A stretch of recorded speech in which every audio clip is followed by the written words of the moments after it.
ቪዲዮአችን ጋዜጠኛ ሶፎንያስ ዋሲሁን ምን አይነት ችግር ነው የገጠመው? ሶፎንያስ እንደዚህ አልነበረም። ሶፎንያስ ለሀገር የሚበቃ ልጅ ነበር።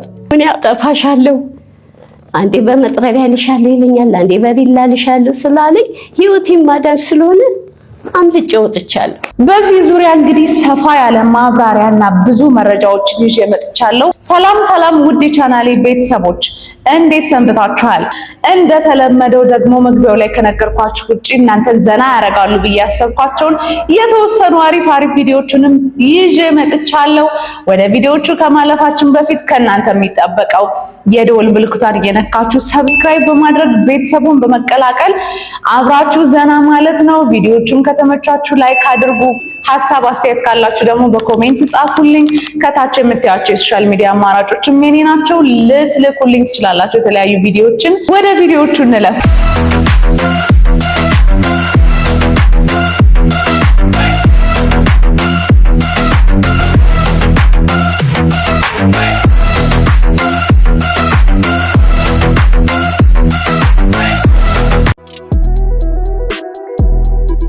የአማርኛ ቢቦዮች ናቸው፣ ብሬክ ዳንሲንግ ሰዎች ናቸው እና ዳንሳቸው ትንሽ ግራ ሊያጋባ ስለሚችል በአማርኛ ተረጉምላቸዋለሁ ማለት ነው። እሺ ዳንስ በአማርኛ ሲተረጎም መጣሁ አንተ ተነስ ምን አባ ያጋድማል ተነስ።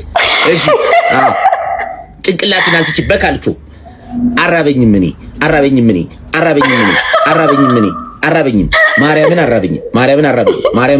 ማርያምን አራበኝ። እሺ ቆይ ላሳይ ቆይ ተረጋጉ። ይሄን ምንድነው የፈለከው? ና አንተኛው ና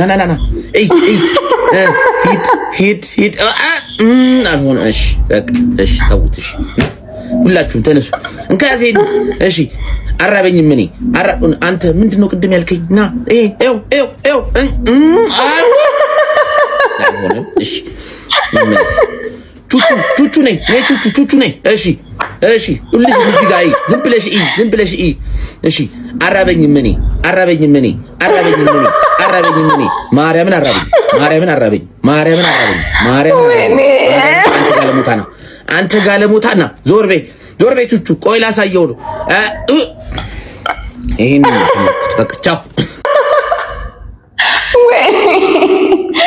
እግዚአብሔርን እናንተ ዳንስ እንደዚህ ይገባን ነበር ቢተረጎም። እግዚአብሔር እንዲህ በመዝናኛ እየተደረገ ቢተረጎም ማለት ነው ሁላችንም ዳንሰኛ ነበር የምንሆነው። ለካ ትርጉም ይሰጣል። የአራበኝም ፓርት ደግሞ አሜዚንግ ጋይስ። ራሳ ይፈታው የማይሆን ጥያቄ የሚጠይቀው ፍሬንድ ይላል። እኔ የምልህ የሰው ቂጥ ግን ለምንድን ነው በቁመት እንደዚህ የተከፈለው? እንደዚህ አተብሎናል በፈጣሪ ስራ። እንዲህ በጎን ቢከፍሉ አስበዋል። በተራመድክ ቂጥ ያጨበጭብ ነበር። እንትና ቂጥ ደረሰኝ ትግና ቂጥ መጣ እንዲባል ይፈልኩ ስርዓት ተንተ ወይኔ ከጠያቂው የመላሹ ጋር ሳስባችሁታል። እንዲህ በቁመት የነበረው በጎን ሲሆን እያጨበጨበ ከዛ ልክ እንደ ሰው ኮቲ የእያንዳንዱን የሰው እንትን ጭብጨባ ለይታችሁ እንትን መጣ አይነት ነገር ስትል ወይኔ ሲያስቁ ግን እግዚአብሔር እንዴት እንደተመቸ። ምን ላድርግ? አይፎን ካልተገዛልኝ በረኪና እጠጣለሁ። ሁለት ገዛልሻለሁ። ልሙት ሴዴክስ ነው ምናምን የሚባለው። ይሄን ሴዴክስ ነው። ሴዴክስ በረኪና ከርብሽ የእውነት እንዴት እንዳስጠላችሁ። እሺ መቀነ በረኪና ኧረ ምን አይነት ነው እናቴ? ካልተገዛልኝ አይፎን ነው ፕሮ ማክስ 70 ሴዴክስ አንቺ ጃርቴ በላቡባ እናቶች ዳዲ ኮር እያሰብሽ ድግድ። ኧረ እኔ ምን አስባለሁ እንጂ ሆቴል ላጥፋ የሚል ያያችሁልኝ ነው ጋይስ። ምን አይነት ቤተሰብ እንዳለኝ ተመልከቱ። ዝም ብላችሁ ሌላ አነሰኝና ደግሞ ምን ግዢ የእጅ ቴሌቪዥን ይገናል ተከተ ብሎታል። እሱም አረፈ። እሺ ወንድሞቼ ልጠይቃቸው። እሺ ልጠይቃቸው። ኧረ ተመችኝ ማዘር። ሴዴክስ ገዛልሻለሁ። ሴዴክስ በረኪና ወይኔ እውነታቸውን ነው። ቀልዱ አይጠገብም። ደፋር ያውም አይፎን 17 ፕሮ ማክስ አለቻቸው። ድፍረቷ ማዘር ግን በጣም ተመችቶኛል። እግዚአብሔርን እንዴት እንደተመችኝ በቃ ሁለት ትገዛልሻለሁ ያሉበት ፓርት ደግሞ ሶፋየሩ ነው። ኢንተርናሽናል ኤምኤምኤ ፋይተር የሆነው ኢትዮጵያዊው ቢኒያም ሽብሬ የቀረበለትን ጥሪ በይፋ ተቀብሏል።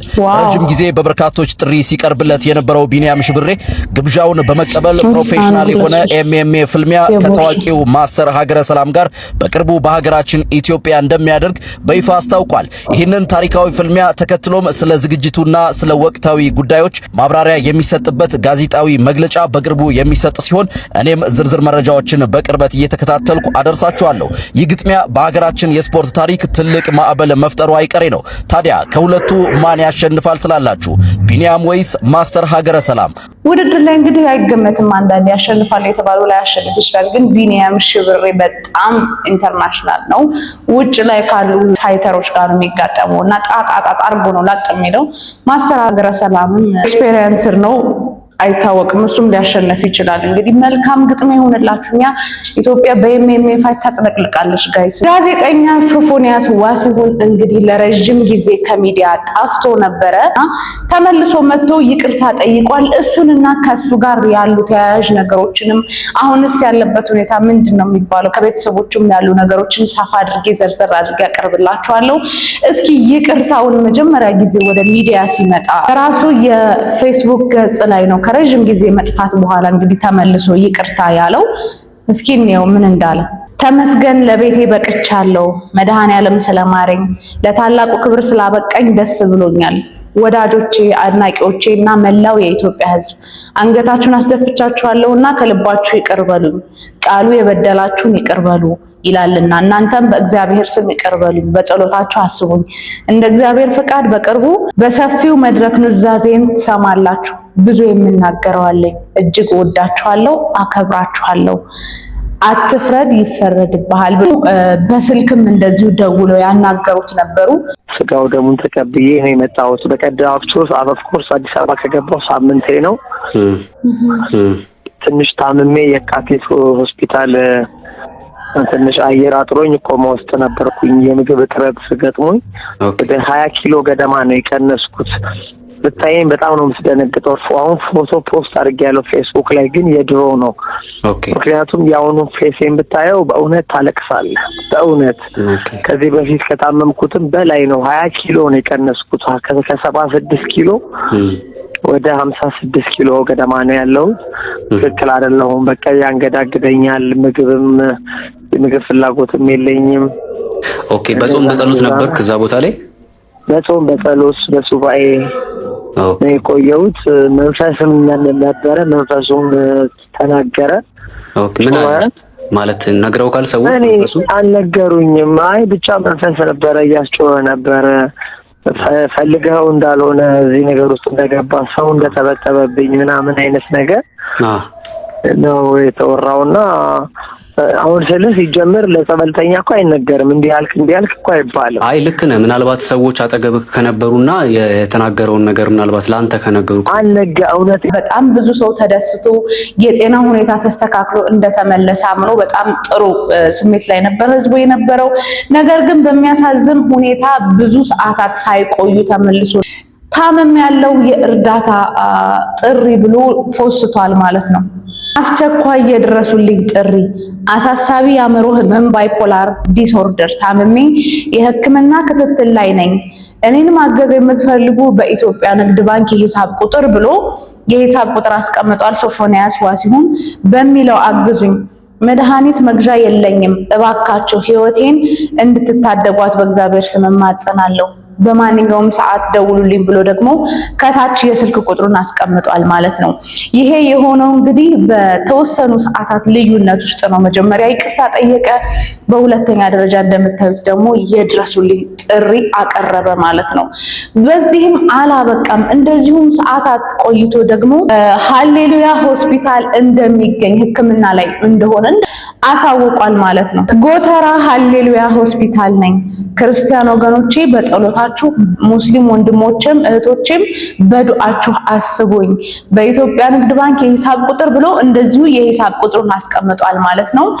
እንግዲህ እንደምታዩት ከሆነ በጣም ከፍተኛ ህመም ላይ ነው ያለው ማለት ነው። ምክንያቱም እያንዳንዷን የሚያደርጋቸው ነገሮች ተቀያያሪነት ነበራቸው። በዛ ላይ በሆኑ ሰዓታት ልዩነት ነው ደራርቦ ሲያደርግ የነበረውና ከዚህ ቀጥሎ ደግሞ ምንድነው ያለው የእናቱን ሞት ነው በሶሻል ሚዲያ ያጋራው። ከእናቱ ጋር የነበራቸውን ነገር ታውቃላችሁ። ከዚህ በፊት ራሱ የአሻም ቲቪ ላይ ሾው ነበረው፣ ሶፊ ሾው የሚል እናቱን አቅርቧቸው ካባ ልብሷቸው በጣም የሚገርም ጊዜ ነበራቸው። ታውቃላችሁ ከእናቱ ጋር ወልደህ ልጅ ራስን ችለህልኝ ደስታህን ሁሉ እንዳይ እኔ ደግሞ ያቆይልህ። ዋናው እሱ ነው እና አብተህ ልጆችህን እንዳይ እፈልጋለሁ። እየሰማሽ ነው? ሊሰሙም ይችላሉ እና ያ ነው ፍላጎት። እያየችሽ ነው። አይ ቶሎ ተጋቡ በያት። እግዚአብሔር ደግሞ ይጨመርበት። ዋናው እሱ ነው፣ እሱ ሲጨመርበት ነው። እንግዲህ እንዳያችሁት ከእናቱ ጋር በጣም ጥሩ ሪሌሽን ነበራቸው። በጣም ደስ የሚል ጊዜም ነበራቸው። ያንን ሾው የተመለከታችሁ ካላችሁ እዚህ ጋር ትንሿን ነው ያሳየኋችሁ። በሚያሳዝን ሁኔታ እነዚህን የነገርኳችሁን ባስተላለፈ በትንሽ ሰዓታት ውስጥ ደግሞ የእኚህን የእናቱን ሞት ነው ማለት ነው በይፋ በፌስቡክ ገጹ እንደዚሁ ያጋራው። ግን ለምን ሰላምዬ ጨከንሽብኝ? እረ የምን ጉድ ነው የምሰማው? ሰላምዬ እናቴ፣ ወይኔ ደጓ እናቴ የተሰወርሽብኝ፣ ገደሉብኝ አይደል? አንቺማ በእኔ አጨክኝም ሞትሽብኝ ውይ ብሎ እንግዲህ ኢሞጆች አሉ። ድንጋይ ካብ ላይ ካርቶን አንጥፈን የተኛ ነው ተረስቶሽ ነው ወይ እናቴ? ቾሎኒ ሽጠሽ አሳድገሽኝ፣ መርካቶ ለመርካቶ ስለ ኪዳነ ምህረት ብለሽ ለምነሽ አበላሽኝ፣ መልክሽን ያጣሽው በእኔ እኮ ነው ሰላምዬ እናቴ፣ የት ገብተሽብኝ ነው? አረ ንገሩኝ ማበዴ ነው ኡኡኡ ብሎ እኔን ያስቀድመኝማ፣ አንቺ የዋህ ሰው ነሽ፣ ይሄ አይገባሽም ተልዬ ብሎ የጻፈበት መንገድ ደግሞ በጣም እውነት እንዲመስል ተደርጎ ነው የተጻፈው። ኢሞጆቹ የሚጠቀማቸው ቃላቶች በጣም ልብ ይሰብራሉ፣ አንጀት ይነካሉ። ነገር ግን እንዳልኳችሁ በትንሽ የሰዓታት ልዩነት ስለነበረ ብዙ ሰው ያመነም አልነበረም። በሚያሳዝን ሁኔታ ይሄንን የጻፈው ግን እናቱ በህይወት እያሉ ነበረ፣ አልሞቱም። እናቱ በአንድ ፖድካስት ላይ ብቅ ብለው በህይወት አለው፣ ነገር ግን በፍርሃት ይገለኛል ብዬ ስላሰብኩኝ ቤቱን ለቅቄ ወጥቻለሁ ብለዋል ማለት ነው። እናቱም ሳይሞቱ በህይወት አሉ ማለት ነው። አዎ ከቤት ወጥቼ ነው ያለሁት። አዎ ህይወቴን ለማዳን እንደዛ ነው። በቃ አልፈልግም፣ አስጠላኝ። ቤቱ ራሱ በጣም ነው አስጠላኝ፣ ያስጠላኝ። ሰው ሁሉ ምንም የሚጠይቀኝ የለም። ሁሉም በቃ ችልተኛ ሆነኝ። ምንም በቃ ተጠይፈውኛል እኔን ራሱ። ስለዚህ እኔ ልጄን ብቻ መድኃኒዓለም ክርስቶስ ከነሱ ጋር ይርዳኝ ነው በቃ ያድኑልኝ። በጣም ነው ልብ የሚሰብረው። ቤተሰቦቼ እንደምታውቁት ለእናት ምን አይነት ከባድ እንደሆነ ምንም የሚነገር ነገር አይደለም። እናት ልጇ የፈለገ ነገር ቢሆን ቢያብድ፣ ቢበላሽ፣ ቢጠፋ ምንም አይነት ሁኔታ ውስጥ ቢሆን ለእናት ሁል ጊዜ ልጇ ነው እና እኛ ግን ያው ታውቃላችሁ እንደ ሰው መፍረድ በጣም እንችላለን፣ በጣም ለመፍረድ እንሮጣለን እና እናትየው ያሉበት ስቃይ በእውነት መረዳት የሚቸግራቸው አይመስለኝም። እናትየው ያሳለፉ ያሉትን ስቃይ ለወላድ ከባድ ስለሚሆን ገዳም ይሄዳል። ይሄ ልጅ ይሄዳል። ከሄደ በኋላ እዛ ገዳም ውስጥ ደግሞ መድኃኒት አይገባም ተብሎ ተቀምጦ ለ5 ወር ያህል ጸበሉን እየተከታተለ ሲኖር በኋላ በቃ ይሄ የአይምሮ እንትኑ እየጨመረ መጣ። በቃ እያመመው ውሰዱኝ ነው በቃ ሰውነት የማለቀ ምግብ አልበላልሽ አለኝ ምናምን ብሎ ሲለኝ እኔ ደግሞ በዛ ሰዓት ምንም አቅም የለኝም ለመውሰድ ማለት ነው። እሱ ያው በሽታው ስለሆነ አምልጦ ወጣ። ይኸው አሁን እንደምታዩ አንዱ ጋር እንወስዳለን ስንል ይሽሎኮለኩብናል። በቃ አሁን አምልጦ የወጣው አሁን ነው። አሁን አዎ የካቲት ወስደነዋል። የካቲት ተኝቶ ወዲያውኑ ልክ እንትን ሲል ሹልክ ብሎ ካልጋ ላይ ወርዶ ይጠፋብናል። ይኸውልሽ እንደገና ደግሞ አራተው ስለው መርፌ አይነካኝም ይለናል። መርፌ አይነካኝ፣ መርፌ ከነካህ አባ ምን ብለውኛል አለ፣ መርፌ ከነካ ትሞታለህ። ስለዚህ ስላሉኝ እኔ መቃብሬ ደብረ ሊባኖስ ነው ይለናል። በቃ እንዲህ እያለ ውስብስብ ያለ ንግግር ስለሆነ አሁን ነገሩ እየከፋ በእኔ አደኑልኝ። አሁን ስናየው ትክክል አይደለም። በቃ ንግግሩ ሁሉ በጣም ያሳዝናል። እንደምታዩት ነው። ትንሽ ውስብስብ ያለ ነገር አለው በእውነት እሱ የሚዲያ ሰው ስለሆነና እያንዳንዱ የሚያደርጋቸው ድርጊቶቹም ይፋ ስለሚወጡ እሱም ደግሞ ሶሻል ሚዲያም እየተጠቀመ ስለነበረ እያንዳንዱን ነገር እንግዲህ አእምሮ ላይ የሚመጡትን ነገሮች በሶሻል ሚዲያ ያጋራል ማለት ነው። በዚህ የሚጠቁ ደግሞ በጣም ብዙ ሰዎች አሉ። ነገር ግን ያው እንዲህ በሚዲያ ላይ ያልወጡ ማለት ነው። በጣም የሚያሳዝን ሁኔታ ላይ ያለ ይመስለኛል። ምን ያጠፋሻለሁ አንዴ በመጥረቢያ ልሻለሁ ይለኛል፣ አንዴ በቢላ ልሻለሁ ስላለኝ ህይወቴን ማዳን ስለሆነ አምልጬ ወጥቻለሁ። በቃ ጠፍተውቦት ነው እናቴ ተሰወረችብኝ፣ ምን ነው ጨከንሽብኝ የሚል ጽሑፍ የለቀቀው። አዎ በቃ እንደዛ ነው። ጉዳት ሊያደርስቦት ሞክሮ ነበር። ብቻው ቢሆንም እንደውም በመጥረጊያ እንጨት እኮ እንዲህ አናቴን በጀርባዬ በኩል እንዲህ ሊመታኝ ነበር። ብዬ ነው ሰው የደረሰልኝ እና ብዙ ነገሮች አጥፍቷል። ቤቱ ወድሟል። እንደገና ዘይት ጥዶ በሁለት ብረት ድስት ጥዶ አንተክትኮ ለኔ ነበር ያ ነገር ላይ ሊገለብጥብኝ የታሰበው ማለት ነው። ሰው ደርሶ አጥፍቶት አውርዶ ይቀዝቅዝ ብለው አስቀመጡት። ይሄም መሆን የለበትም። ወዲያው መድፋት ነበረባቸው። ይሄ ደግሞ ቶሎ አይመጣልሽም እና ያው ዘይቱን ቁጭ እንዳለ ነው ምድጃው ላይ ምን እናረጋለን? ቤቱ እንዳልነበረ ሆኗል እና በቃ ጥዬ ወጣሁ። እኔ ከህይወቴ አይበልጥም። አላመንኩትም። በቃ አሁን የመጨረሻ አላመንኩትም። በፊት ግን እንደው እንትን ነይ ሲለኝ እየተከተልኩ እዛ ነይ ሲለኝ እየተከተልኩ ሳይሆን ንግግሩ ትክክል አይደለም። በቃ ለእናቱ ህይወት አደጋ ላይ የጣለው በሽታ ነው። በጣም አስቸጋሪ ሁኔታ ላይ ነው የሚገኘው። እንግዲህ ስልኩን ደግሞ ወዳጅ ዘመዶቹ ብትኖሩና ስልኩን እንዲቀማ ቢደረግ በጣም ጥሩ ሀሳብ ይመስለኛል በግሌ። ምክንያቱም መጀመሪያ ሰው ድኗል ደህና ሆኗል ብሎ ተቀብሎት ነበረ። እንደምታዩት ግን ሀሳቡም እየተቀያየረ የሚያደርጋቸው ድርጊቶችም ደግሞ አስኪ አሳሳቢ እየሆኑ ነው። ራሴን አድኛለሁ ለጊዜው ላለመታየት ቀጥታ እንደሚገለኝ። ለምንድን ነው እርሶን ሲያይ ህመሙ አፉ ላይ እናቴ ይለኛል፣ እንደማይተማመጥ ይለኛል። ይሄ ውሸት ነው። በቃ እሱ እኔን ወይ ለመግደል ወይ እሱም ራሱን ለማጥፋት ነው በቃ የመጣበት ሰይጣን ማለት ነው። ላይ በጣም ያሳዝናል። እኔ ራሴ ማምለጤ ትንሽ ይሻላል ብዬ ነው የማስበው። አሁን ሰው ሁሉ የሚለኝ ምንድነው ራስሽን አድኝ፣ ራስሽን እንትን በይ በቃ ይሄ ስላለኝ እኔ ነኝ ራሴን መጠበቅ ያለብኝ። ሁኔታው ከባድ ነው። በጣም ነው የሚያሳዝነው። እናትን እንግዲህ ለማጥፋት እስከመሞከር አይነት በሽታ ማለት እንግዲህ ምን ያህል እንደከፋ እንደሆነ ብዙዎቻችን ልንረዳ ይገባል። ምክንያቱም ከባድ ህመም ላይ ዲስኦርደር ላይ ካልሆነ እንደምታውቁት ፋሚሊ ላይ ጥቃት ለማድረስ ማሰብ ትንሽ የሚከብድ ነገር አለው። እናትየዋም እንግዲህ ልጄን አድኑልኝ ብለው በጣም እየተማጸኑ ነበር ጥሪ ያቀረቡት ለኢትዮጵያ ሕዝብ። አድኑልኝ፣ በሰማይ በምድር ታገኙታላችሁ። ሶፎንያስ እንደዚህ አልነበረም። ሶፎንያስ በቃ ልጅ ነበር። የጤና ሁኔታ እንግዲህ ትክክለኛ የአእምሮ ህመም ላይ እንዳለ ምንም ጥያቄ የለውም። በፍጹም ጤነኛ አይደለም ማለት ነው። ጉርሻ ፔጅ ላይም ስላለበት ስለ ባይፖላር ዲስኦርደሩ ማብራሪያ ሰጥቶ ነበር። ኪሱን ላንብብላችሁ። የባይፖላር ህመም በሰው ልጅ ስሜት፣ ጉልበትና የዕለት ተዕለት ተግባራት የማከናወን አቅም ላይ ከፍተኛና ከባድ የባህሪ መዋዠቅን የሚያመጣ የአእምሮ ጤና እክል ነው። ይህ ህመም በአብዛኛው በሁለት ተቃራኒ የስሜት ጫፎች ይገለጻል። አንደኛ የመቀስቀስ ወይም የከፍተኛ ደስታ ስሜት። በዚህ ወቅት ህመምተኛው ባልተለመደ ሁኔታ እጅግ በጣም ከፍተኛ ጉልበት ይኖረዋል።